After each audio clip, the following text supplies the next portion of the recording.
guys, it's Doc's Market Minute for Friday, May 15th. One of the things that I like to do over the weekends is to scan for whale trades. So what I'm going to do is, I'm going to move this over here so you can see what I'm doing. I'm going to load a scan query, and I'm just going to bring up a standard whale scan.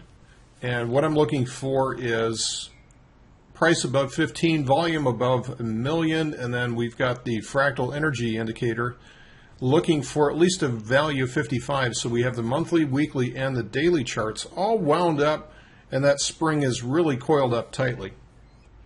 And if I go ahead and execute a scan on something like that, with the way that the index charts have been lately, where they've just been unable to break out, what we're seeing is now 41.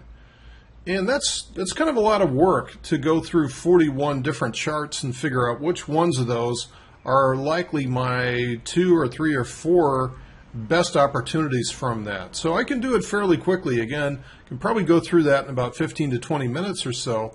But let's see if there's some things that we can do to ease our work. And one of the things that I'd like to do is, lately, as long as the market continues higher, then I want to still be looking for long setups.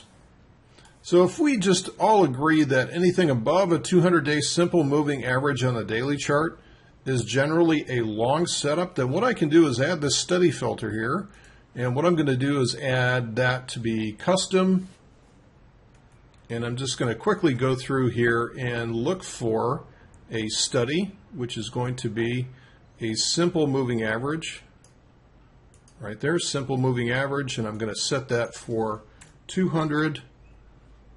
And I'm going to say that that study is less than or equal to the actual price close.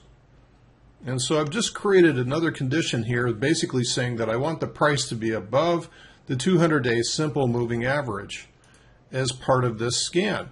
And now instead of 41 when I scan through here, it's going to cut away the ones that are actually below the 200-day moving average, and it's cut 7 of them out of there. So generally, again, most of these are still trending to the upside.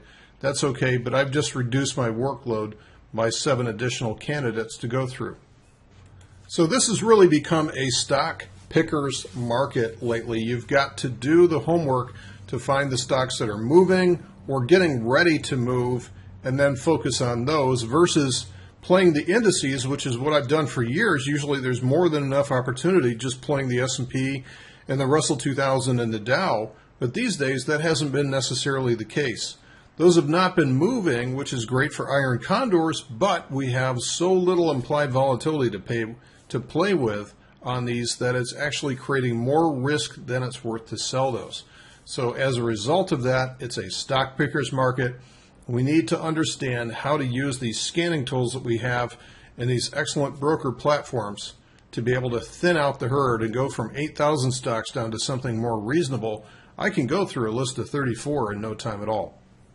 So that's it for today's Market Minute. Have yourselves a great weekend. We'll see you back here on Monday.